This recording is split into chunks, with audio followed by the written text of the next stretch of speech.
And we start with Bavo van Kerrebroeck, and he will present on joint action dynamics in virtual reality environments. Please. Thank you. So hello, welcome to my presentation. I'm going to present a study that I conducted at IPEM, a musicology research team at Ghent University, in the context of my PhD under supervision of Pieter Jan Maas, also present in this room. The title, projected here, is Joint Action Dynamics of Polyrhythmic Music Interactions in Extended Reality. Extended reality, in this case, more referring to the augmented reality part, but I'll explain it later. Before starting into the actual experiment, I'd like to show a very popular YouTube video of a very nice channel, just illustrating a musical task that serves as part of the inspiration for this experiment. We spent our time figuring out how to juggle egg shakers polyrhythmically. Starts with us throwing both eggs diagonally, then I throw the black egg, then Paul throws the white, then the black, then we're back to where we started. 3 black eggs thrown in the same cycle as 2 black eggs. So why did we do this? Well, first of all, it was a fun little game, but second of all, it ended up being an extraordinarily useful means of practicing both rhythm and coordination. So this was just a very brief excerpt of a 20-minute video. I can recommend the channel kindly to everyone here. But the question that I'd like to propose in this presentation is, can we use extended reality technology to investigate such rich and co-regulated interactions? And why extended reality? Because of several reasons. First reason is because it allows to introduce virtual stimuli with a high level of control into the experimental context.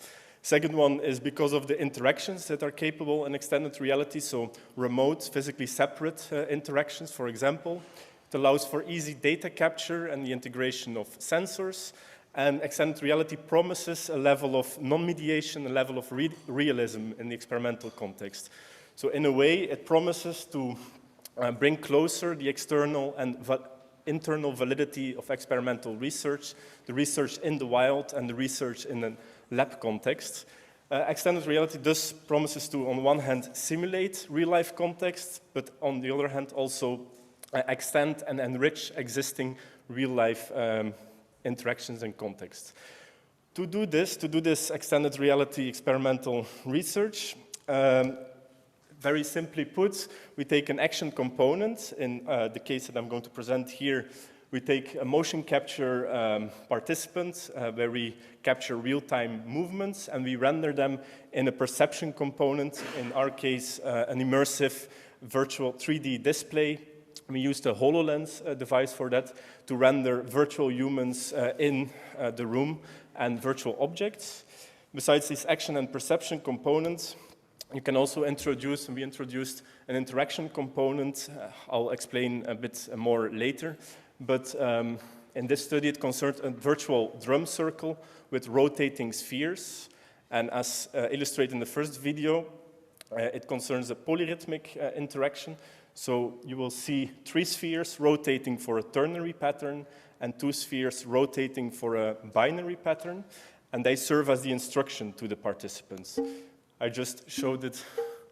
It's a very simple illustration, but also I increased the tempo a bit, showing and illustrating how easily you can manipulate parameters using such virtual stimuli. So this was just a quick introduction in how to do such thing. The research question that we try to tackle is whether 2 performers can effectively couple and mediate effectively in a musical interaction using extended reality technology.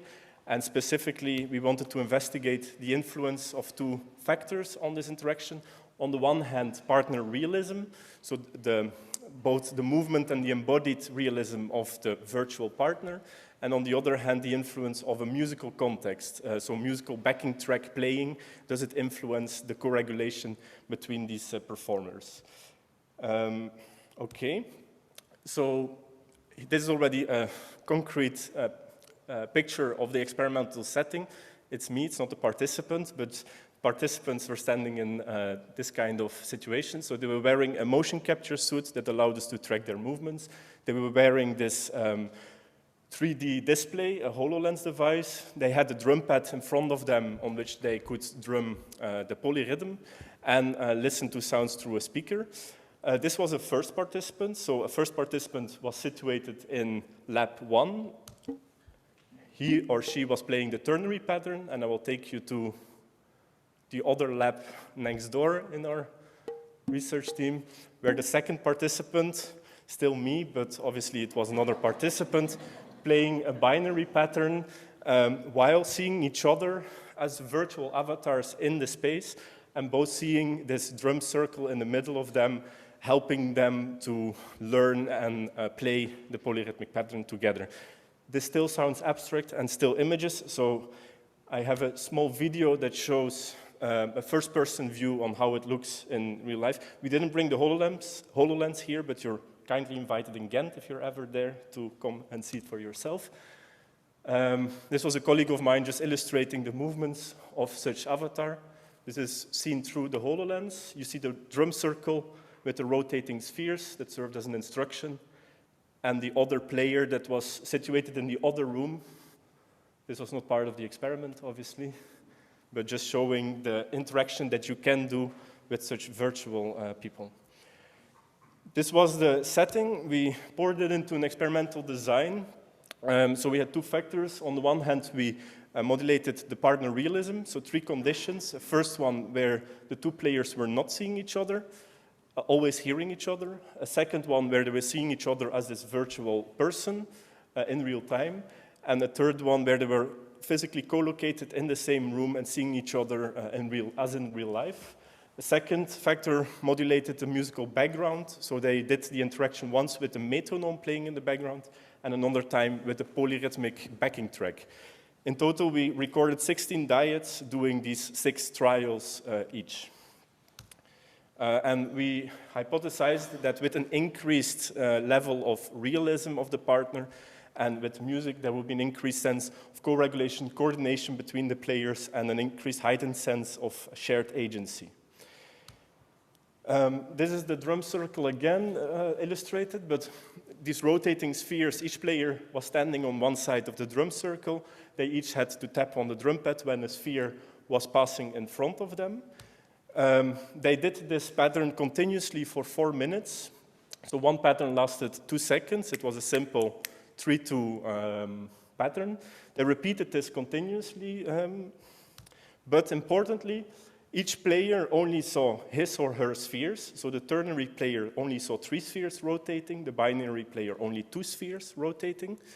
Important also is that they were allowed to improvise to make the interaction more playful. So they were allowed to improvise by skipping taps, not by adding taps, but omitting them. And also importantly is that the stimulus, so the drum circle with the rotating spheres, disappeared. So increase in transparency when they were performing well. And when they were making mistakes, the drum circle would reappear and help them to recover the pattern. These are some pictures from the actual experimental context. So we have the first condition where players are in 2 separate rooms. They don't see each other. They still have the drum circle in front of them. Second condition where they see each other as an avatar, so still physically separated but interacting in real time. And the third condition where they're physically co-located in the same space, still seeing the drum circle in front of them. These were the 3 conditions. And then the musical task, they played it first with the metronome in the background and another time with the music. These are 2 shots from the third condition, obviously, where both of them are physically co-located. I have like 20 seconds of video to show because I think it illustrates the task quite well.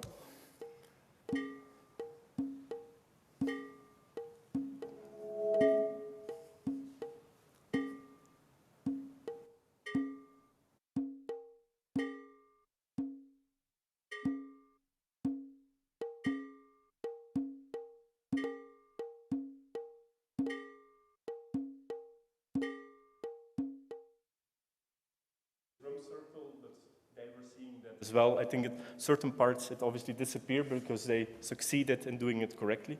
And then with the musical background,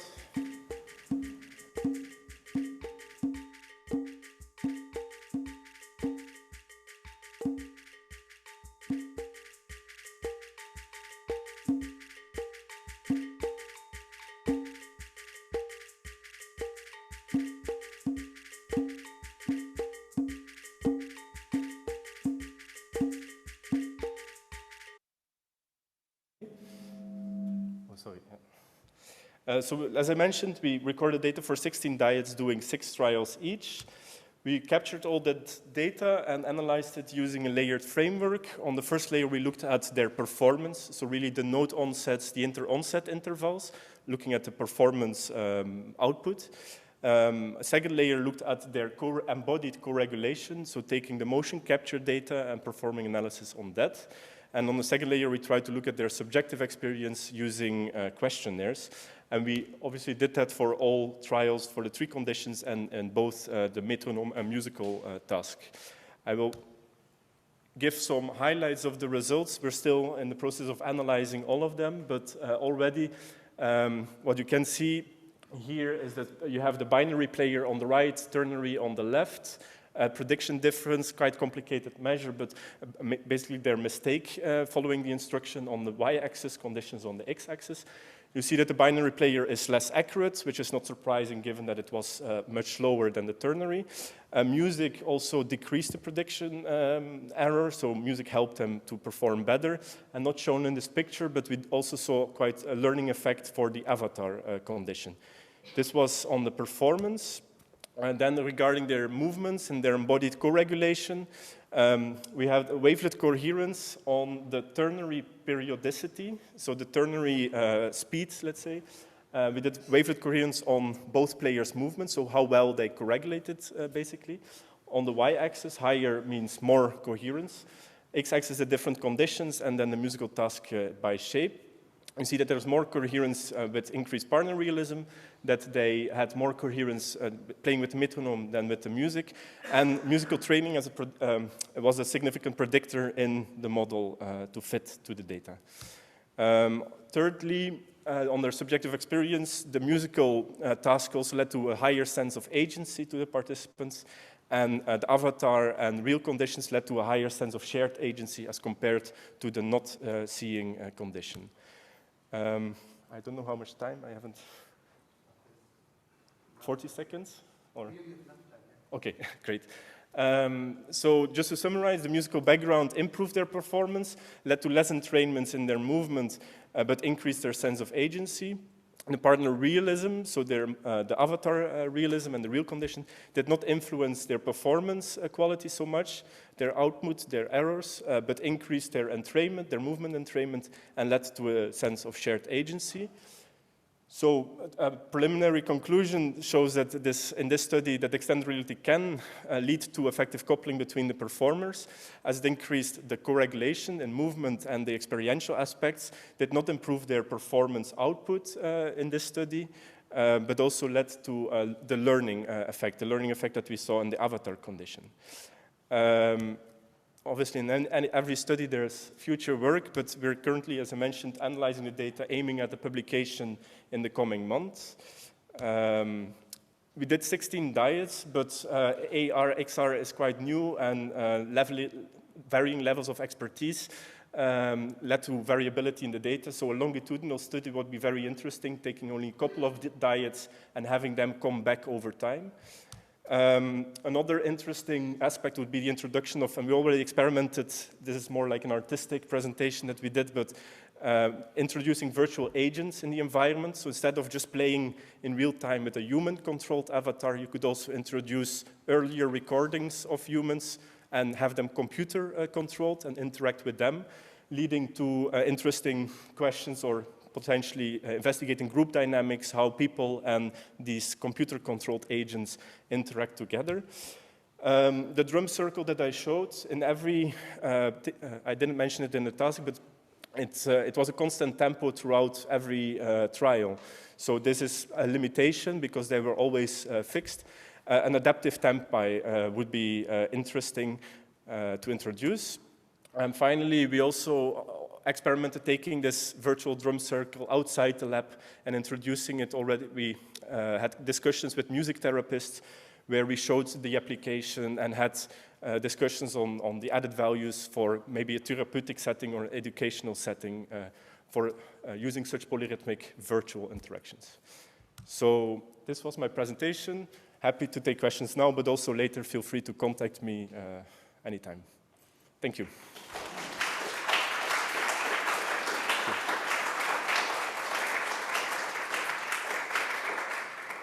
Very much for this great presentation. Are there any questions here in the audience?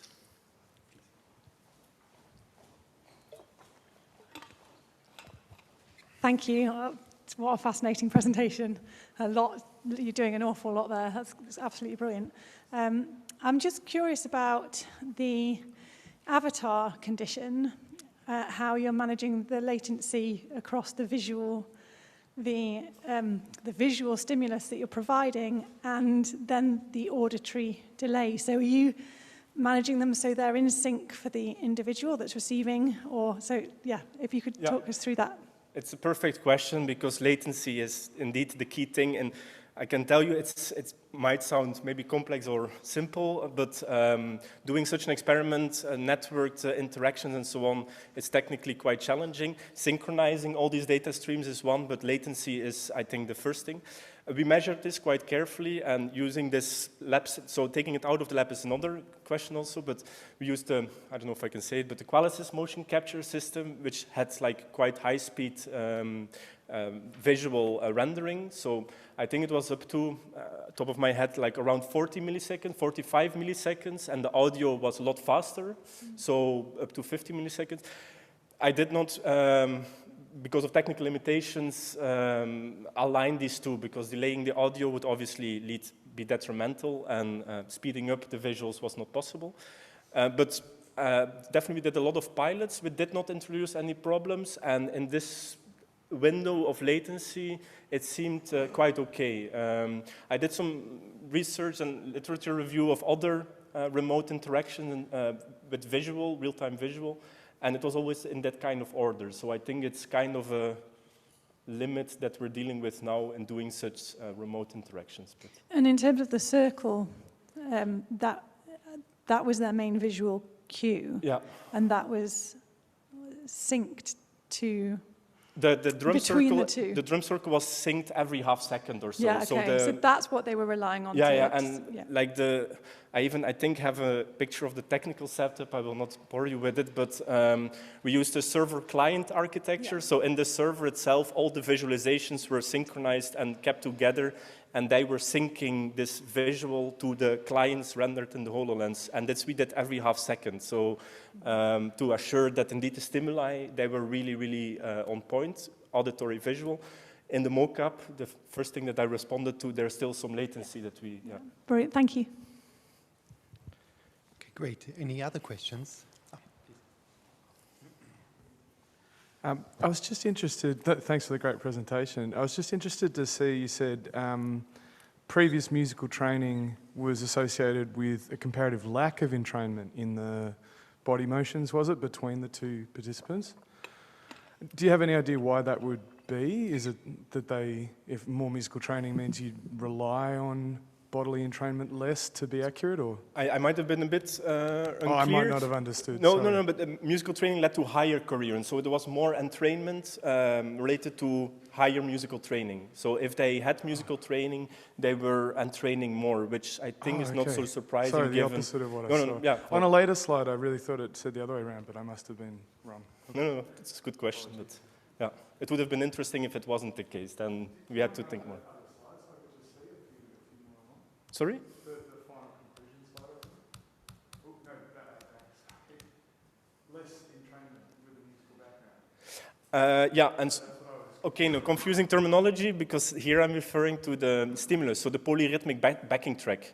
So not to musical training, but the backing track that was playing in the background. So if I look at this music, the triangles, so it's referring to the backing track and thing, had a lower entrainment level. Why this is? Indeed, they might be compensating because they were not having the musical cues, this information-rich backing track, and so using more movement to coordinate with each other. So, no, but it's a good. It allowed me to explain this. Thank you.